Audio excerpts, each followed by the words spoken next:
तर माझी गॅरंटी घेऊ नका, माझं काही खरं नाही असं भुवया उंचावणारं विधान जयंत पाटलांनी केलंय। राजू शेट्टींना उद्देशून केलेल्या या वक्तव्यानंतर उलटसुलट चर्चा सुरू झाल्यात।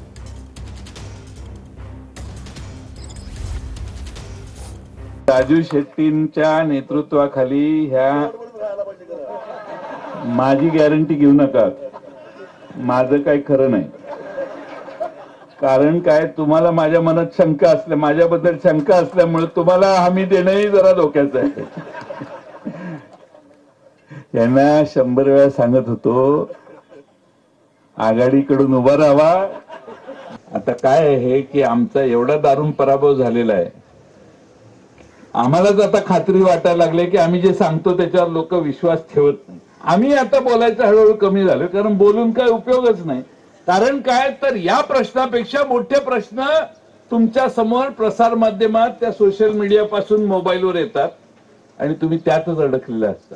आपल्या अंगावरून शक्तीपीठ मार्ग जाणारे हे विसरतो आणि मग हे हिंदुत्वाचं झालंच पाहिजे, हे नाही। अरे तुझ्या अंगावरून शक्तीपीठ महामार्ग चाललाय ते राहिलं बाजूला।